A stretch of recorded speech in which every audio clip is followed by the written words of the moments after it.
तो पोटास से क्या है, एक तो मूली का फुलाव जल्दी हो जाता है और थोड़ी मूली सॉफ्ट रहती है, उसके ज़्यादा तांतु नहीं चलती, जड़ नहीं है, वो फ्रेश रहती है एकदम। तो जो फ्रेश रहेगी मूली आर पारन तो मार्केट में अच्छे दाम से बिकती है, और ये छोटी छोटी रहती है तो उसका मार्केट 2-5 कम रहता है।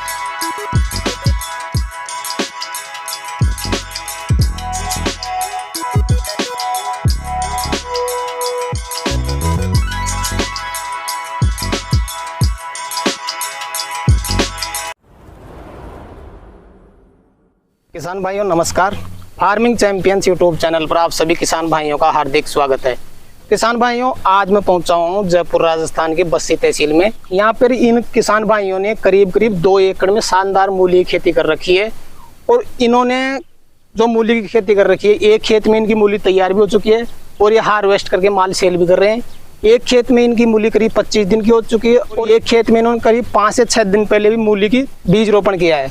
तो इस वीडियो में किसान भाई आपको खास जानकारी ये मिलेगी कि मूली की खेती का सबसे अच्छा समय कौन सा है, किस टाइम पे आप मूली की खेती का बीज रोपण करते हैं तो ज्यादा प्रॉफिट आपको हो सकता है। तो इनके पास में काफी सारा अनुभव है मूली की खेती का, पूरा अनुभव आपके साथ शेयर करेंगे। वीडियो को बारीकी से देखें, पूरी जानकारी मिलने वाली है आपको वीडियो में। मूली की खेती हम कैसे कर सकते हैं, कितना खर्चा होता है, कितना प्रॉफिट होता है, पूरी डिटेल मिलेगी। वीडियो को कंप्लीट देखें। वीडियो पसंद आए तो वीडियो को लाइक शेयर करें, और जो किसान हमारे चैनल पर पहली बार आए हो चैनल को सब्सक्राइब करें। तो आइए किसान भाइयों, आज का वीडियो शुरू करते हैं। सर जी नमस्कार। नमस्कार जी, राम राम। एक बार अपना परिचय बता दें किसान भाइयों को। किसान भाइयों राम राम। मेरा नाम बाबूलाल मीणा है, तहसील लालसोट, जिला दौसा, राजस्थान का रहने वाला हूँ। वर्तमान में मैं बस्सी तहसील जयपुर जिला के ग्राम गोकुलप्रिया में श्रीमान जी गोपाल जी के यहाँ 25% रेंट पे खेती कर रहा हूँ। जी जी। और ये जो गोपाल जी है ये मालिक है ज़मीन के जी। तो इनकी जो 25% में मेरी मेहनत है वो देख रेख है। जो भी फर्टिलाइजर, फर्टिगेशन, बीज रोपण या कोई भी खाद वगैरह केमिकल जो ये लाते हैं और मेरा देख रेख है। और ये बहुत अच्छे किसान है। इनके पास है मैं लगभग 20 बीघा पक्की जमीन है जी। वर्तमान में बढ़िया पौंड खुदा रखा है और 3 समर्सिबल है, और बहुत 40 साल से ये अनुभवी किसान है। बहुत यही खेती का काम कर रहे हैं, जैसे मूली, गाजर, मटर वगैरह, करेला, लौकी, है ना। तो ऐसा सिस्टम ये इन्होंने अपना रखा है, और बहुत अनुभवी किसान है ये। जी जी। बाबूलाल जी, जो मूली है यहाँ पे जी करीब कितने क्षेत्र में है? 2 एकड़ में है। 2 एकड़ में 2 एकड़ में। तो बाबूलाल जी, हम डिटेल लेना चाहेंगे शुरुआत से। अगर कोई नया किसान भाई भी इस फील्ड में आना चाहे तो मूली की खेती खास कर ये बताएं कि अभी बारिश का टाइम है, काफी बार फंगस भी लग जाती है और मूली में कई सारा रोग भी लग जाता है बारिश की वजह से। वैसे तो कोई खास रोग इसमें लगता नहीं है, तो मुख्यतः इसमें समस्या जैसे रोग की कौन कौन सी आ सकती है किसान भाई? देखो, रोग की बात करें तो पहले तो अपन बात करते हैं कि इसको जमीन को तैयार करने की जी शुरुआत से। तो जैसे मान ले अपनी जमीन जैसे गर्मी से ऐसे खुली पड़ी हुई है मान लो जी, तो उसके बाद में अपन जैसे अगस्त का टाइम है, बरसात हो जाती है, उसमें बाजोत चलती रहती है, एराचे, हड़चे वगैरह ये चलते रहते हैं, जुताई चालू रहती है। बिल्कुल। फिर अपन को अगेती करनी है तो उसमें 1 एकड़ में 2 या 3 ट्रॉली गोबर खाद की जी, और उसके बाद में उसको मजदूर लगा के या उसको फिलवा के फैला दो। फैलाने के बाद में उसमें पिलावा जी, शुरुआत में हम पिलावा काटते हैं जी। पिलावा काट के फिर उसको जैसे उसका कॉम्बिनेशन हो जाता है, उसमें पूरी मिट्टी और खाद एक जगह हो जाता है। फिर उसके बाद में खेत तैयार हो जाता है। फिर उसके बाद में हमको ऐसे लगता है कि इसमें कमी रह गई, तो फिर उसके बाद में हम उसमें हल निकालते हैं। हल निकाल के फिर उसको वापस मेज दे के, जिसको पटवास बोलते हैं, मेज ही बोलते हैं। बिल्कुल। तो वो दे के फिर उसमें हमको कमी लगती है, तो फिर वापस से हम क्या करते हैं, जैसे पोटाश लेते हैं और सुपर फास्फेट भी डालते हैं और कोई ऑर्गेनिक भी डालते हैं। फिर उसको पूरे को छटाई करके फिर उस पे वापस पिलावा निकालते हैं जी। वापस पिलावा निकाल के फिर पिलावा के ऊपर लेवर लगा के मूली को एक एक 2 बीज, एक ही बीज 2 नहीं रहे एक जगह, ये 1 सेंटीमीटर 2 सेंटीमीटर 2 इंची 3 इंची के हिसाब से हम 10-20 लेवर बुला के पूरे को सौंप देते हैं। तो करीब 1 एकड़ में सर कितना बीज लेना पड़ता है आपने? 1 एकड़ में लगभग 100-1.25 किलो का लगभग बीज लगता है। बीज से बीज की कितनी दूरी रखें अपन? अब बीज के समय के अनुसार जैसे जल्दी बोले थोड़ा ज्यादा लगाना पड़ेगा बीज, क्योंकि गर्मी रहती है तो कई फंगस से जाने का भी वो रहता है खतरा। और अगर ठंड का मौसम हो गया तो 1 किलो या कम होता है 1 किलो से कम करना पड़ता है। बीज रोपण में सर बीज से बीज की दूरी कितनी रखनी चाहिए किसान भाई? 5 सेंटीमीटर 5 सेंटीमीटर या 6 सेंटीमीटर, वो तो जैसे मौसम के हिसाब से। गर्मी में तो हम थोड़ा 5-6 सेंटीमीटर रखते हैं, जैसे सर्दी में जैसे अब 7-8 दिन पहले थोड़ा सा उसको कम गैप रखते हैं हम, उसकी थोड़ी गहराई करते हैं। हाँ बिल्कुल, 3 या 4 सेंटीमीटर। हाँ बिल्कुल बिल्कुल बिल्कुल जी जी। सर जी यहाँ पे आपने बेड भी नहीं बना रखे, बिल्कुल सिंपल विधि से कर रखी है। हाँ बिल्कुल। काफी किसान भाई ड्रिप भी लगाते हैं, तो इस विधि से कोई समस्या नहीं आती? नहीं, इससे कोई समस्या नहीं आती। हम ऐसे करते हैं ना, पिलाव निकाल के फिर लेवर बुला के इस पे चुबाई करवा देते हैं जी, है ना, हल निकाल के। तो जो हल की जो उमरी रहती है ना, वो जो तो उसके ऊपर चुबाई कराते हैं ना, ताकि बरसात में उसमें फंगस ना आए। जी जी जी। तो एक तो लेवल पे रहेगा ना, तो उसमें फंगस आने का खतरा रहता है। और जैसे ये ऊंचा रहता है, बीच से डोली सी बनी हुई है, आपको दिख रही है डोली से, कतार, तो इसके ऊपर हम चुबाई करवाते हैं जी। तो इससे क्या फंगस कम आता है। और फिर भी मान लो अगर फंगस भी आता है तो उसकी रोकथाम के लिए दवाई भी है। और आप पानी फुहारे से चलाते हो? नहीं, मिनी से। मिनी? हाँ, मिनी फुहारे लगा रखे हैं सब टोटल मूली में, तीनों जगह ही मिनी फुहारे लगा रखे हैं। मिनी से देते हो? हाँ बिल्कुल मिनी से। तो सर जी जैसे बीज रोपण अपन ने किया, तो बीज रोपण करने के बाद पानी चलाने का क्या तरीका होना चाहिए? देखो आज बीज रोपण कर दिया मान लो वर्तमान में आज, तो बीज रोपाई होते ही तुरंत ही हम पानी चला देते हैं, तो 2 या 3 दिन में मूली उग जाती है, कंप्लीट अंकुरित हो जाती है। अंकुरित होने के बाद में अपन को जैसे गर्मी का टेम्परेचर ज्यादा हो रहा है मौसम के अनुसार, तो उसको चलाना पड़ता है हमको जी। अगर मौसम सही है तो कम चलाते, पर मान लो लगभग डेली 1-1 घंटा 1 घंटा तो हम डेली साई रेगुलर रखते हैं, चलाते हैं। तो उससे क्या थोड़ी सी 10 दिन तक लगभग, तो उससे क्या थोड़ी ह्यूमिडिटी होती है ना, या उमस बोलते हैं उसको, तो खत्म हो जाती है और थोड़ा ठंडापन खेत में महसूस हो जाता है, तो उसमें मूली जाने की फंगस से कम आने का खतरा रहता है। तो कोई और जैसे उसके बाद में अपने पौधा अंकुरित हो गया, लगातार पानी भी चला रहे हैं, कोई और खाद ऊपर से नहीं देते आप? नहीं देते हैं ना, जैसे ऊपर से बार मान लो जैसे माइक्रो न्यूट्रिएंट्स भी देते हैं हम। जैसे एक अपन के मूली मान लो तैयार होने में कमी है या थोड़ा सा पीलापन हो रहा है, तो जिंक वगैरह भी देते हैं, जिंक का भी यूज करते हैं। और मान लो जैसे अपन के यहाँ थोड़ा ठंडा मौसम हो रहा है तो नाइट्रोजन की पूर्ति नहीं हो रही, तो हम यूरिया भी लेते हैं। यूरिया भी यूज में लेते हैं सब।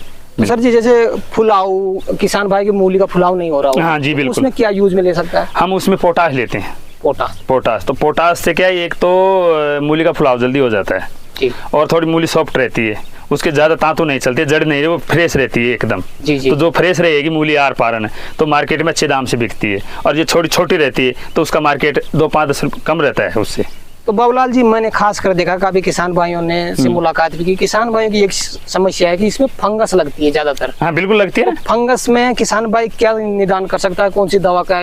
देखो इसमें फंगस इस वजह से लगती है, जैसे मान लो मूली सही तरीके से हो रही है, अचानक बरसात आ गई गर्मी से, तो बरसात एक नॉर्मल आती है उससे नहीं होती, अगर ज्यादा तेजी से जैसे खेत भर गया तो उसमें क्या मिट्टी लग जाती है पेड़ के तना पे, तो तना आने से वहाँ फंगस हो जाता है, फंगस होने पे वहाँ से गलाव चालू हो जाता है। तो कई किसान भाई तो उसके बारे में जानते नहीं है कि क्या है, और जो कोई ऐसे अनुभवी किसान है तो वो जानते हैं तो तुरंत उसका स्प्रे करवा देते हैं, या तो पीठ वाली टंकी से या ट्रैक्टर वाली, इनके पास ट्रैक्टर वाली मशीन है, छोटा वाला ट्रैक्टर है जो खेती के लिए उनको यूज भी करते हैं है ना, तो उससे टंकी में जैसे मान लो रेडोमिल भी लेते हैं, सांप भी आता है और नेटिवा भी आता है, कई प्रकार के फंजीसाइड आते हैं, तो उनका नॉर्मली 1 ml के पर ml के हिसाब से, लीटर के हिसाब से हम इसमें स्प्रे कर देते हैं, तो वहाँ का वहीं कंट्रोल हो जाता है जी, बिल्कुल कंट्रोल हो जाता है, इससे उसका निदान हो जाएगा। हाँ बिल्कुल, हाँ बिल्कुल, फंगस का तुरंत निदान है इसका। तो काफी सारा अनुभव है सर आपके पास में, और कौन कौन सी समस्या या बीमारी आ सकती है मूली में? देखो इसमें एक आती है कीटनाशक, जैसे मूली अंकुरित हो गई तो शुरुआत में छेदक आ जाता है, पत्ते के हल्का हल्का छेदक आता है,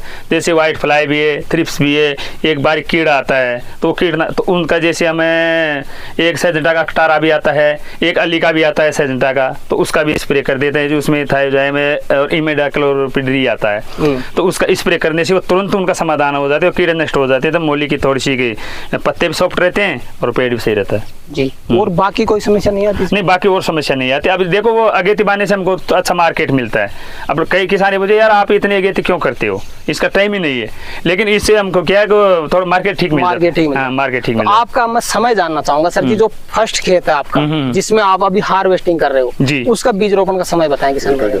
उसका 1 अगस्त का है। 1 अगस्त का? हाँ 1 अगस्त का। और जिस खेत में अपन खड़े हैं इस खेत में किस तारीख को किया था? इसका है खेत का 1 सितंबर का, ये 27 के लगभग हो गया, आज 27 दिन की हो गई ये मूली, 27 दिन की हो चुकी है। और जो लास्ट वाले खेत में जिसमें बिल्कुल छोटी है आपकी मूली, उसमें बीज रोपण कब किया आपने? उसका अभी किया था 20 सितंबर के आसपास। 20 सितंबर के? 7-8 दिन के हो गए। तो मतलब डिस्टेंस रखने से फायदा क्या होता है अपने को? देखो डिस्टेंस रखने से एक फायदा होता है कि जैसे किसान को कहीं भी फसल ऐसी है ना सब्जी वाली, तो उसमें मार्केट का किसान को फायदा रहता है। जी जी। एक तो वो बरसात से क्या पता कौन सी फसल को खराब। हाँ, एक मौसम का यह रहता है कि जैसे मान लो अगेती बादी है, अब जैसे 1 अगस्त वाली है तो अब उसका दाम ठीक मिल रहा है। जी जी जी। और मान लो अगर बरसात ज्यादा हो जाती तो वो नष्ट भी हो सकती है, लेकिन बरसात उस टाइम पर साफ मौसम था तो वो बिल्कुल अच्छी हो गई, तो उसकी हार्वेस्टिंग हो रही है अभी। तो उसकी हार्वेस्ट कर रहे हो, मार्केट से क्या दाम मिल रहा है सर ये? अभी 20 से 25 जा रहे हैं वो। 20 से 25 हाँ, 20 से 25 रुपए किलो जा रहे हैं। तो सर जी मूली में एक फायदा और हो जाता है, इसके पत्ते भी बिकते हैं साथ में? हाँ, पत्ते बिकते हैं ना, जो पत्ते फ्रेश रहते हैं वो मूली के साथ में जाते हैं, और जैसे पीला हो जाता है, कई बार टूट जाते हैं, तो हम वहाँ को साफ करके वहाँ रखते हैं, तो जानवरों को डालते हैं उसको। अच्छा। हाँ, तो जानवर खा लेते हैं। 2 फायदा है इससे। 2 फायदा है। बिल्कुल, जानवर ही खाते हैं।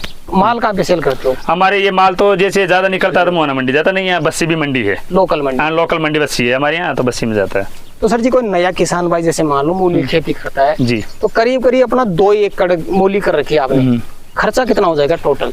देखो खर्चा तो ज्यादा नहीं है मूली में, तो खर्चा लगभग मान लो आप 2 एकड़ की मूली का लगभग 20 से 25 हजार रुपये टोटल। हाँ, बीज भी आ गया इसमें, फर्टिलाइजर भी आ गया, खाद भी आ गया इसमें, दवाई भी आ गई। 20 से 25 हजार 2 एकड़ की। और अगर सर जी 2 एकड़ में कोई किसान भाई मूली की खेती करता है जी, तो हार्वेस्टिंग में कितने मजदूरों की जरूरत पड़ती है इसमें? देखो ज्यादा अगर खुद के पास अवेलेबल है, खुद के घर के आदमी और लेबर खुद के पास, तो ज्यादा जरूरत नहीं। लेकिन जैसे मान लो 1 एकड़ है, मान लो 2 एकड़ है, तो डेली के 4 मजदूर डेली अगर उपड़ाई होगी ना चालू, 4 मजदूर काफी है। तो सुबह आने से 2 बजे तक 3 बजे तक तो वो उसको उपाड़ लेते हैं। करीब 4 आदमी कितनी क्विंटल मूली उपाड़ सकते हैं आप? 4 आदमी लगभग 20-25 क्विंटल मूली उपाड़ सकते हैं। हाँ, 4 आदमी। तो सर मूली उपाड़ने के बाद में धुलाई भी करनी होगी? बिल्कुल बिल्कुल। धुलाई का क्या सिस्टम है आपके यहाँ? धुलाई का हमने वहाँ घर पर होद बना रखा है जी, जिसकी लंबाई है 20 फीट, 4 फीट चौड़ाई है, 2 फीट गहराई है। जी जी। तो उसके अंदर ले जाके डाल देते हैं जी, डाल उसके अंदर, और जो बिल्कुल साफ करके, और साइड में उसका एक चबूतरा बना रखा है 20 बाई 40 का जी जी। तो उस पे एक नेट फैला रखा है, ग्रीन नेट, तो उसके ऊपर रख देते हैं। फिर छोटी छोटी पल्लियां होती है जैसे साड़ी की, कई लोग तो थैली में भी ले जाते हैं, कई कैरेट में, लेकिन वो खराब हो जाते हैं। हम क्या साड़ी में उसी हिसाब से रखते हैं दोनों तरफ से, तो मूली बिल्कुल खराब नहीं होती है, न उसका धब्बा लगता है, बिल्कुल फ्रेश रहती है। गांठ बांध के ले जाते हैं? हाँ, बिल्कुल गांठ बांध के ले जाते हैं जी। आइडिया भी देना चाहेंगे किसान भाई को, करीब 2 एकड़ में कुल क्विंटल माल कितना निकाल लेंगे? देखो क्विंटल की तो ये 3000 केजी से 4000 केजी तक निकलता था। इतना निकल सकता है? हाँ, निकलता है। जो भी मौसम हो तो ज्यादा भी निकल सकता है, नॉर्मली 3 से लेके 3000 से लेके 4000 केजी तक,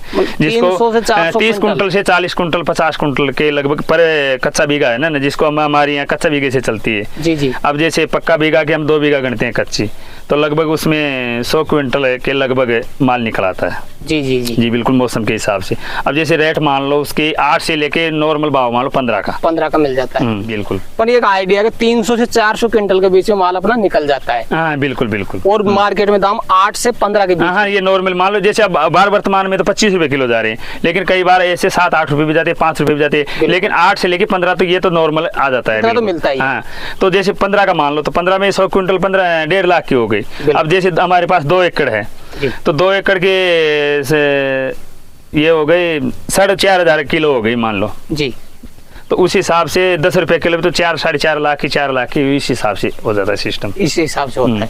तो सर जी अब वीडियो के लास्ट में ये भी जानना चाहूंगा, नया किसान भाई को जानकारी भी नहीं होती, काफी बार किसान भाई ये भी सोचता है सब कितना प्रॉफिट होता है इसमें, तो ये 2 एकड़ से खर्चा निकाल के करीब मिनिमम कितना प्रॉफिट ले सकते हैं? देखो मिनिमम 2 एकड़ है, अगर इसमें अगेती भी है, मीडियम भी है और लास्ट की भी है, 3 बार बुआई की है हमने जी, तो इसमें नॉर्मली कम भी आएगा, कोई ज्यादा भी आ जाएगा, तो लगभग 4 लाख मान लो, इतना प्रॉफिट। हाँ, 4 लाख का प्रॉफिट हो गया।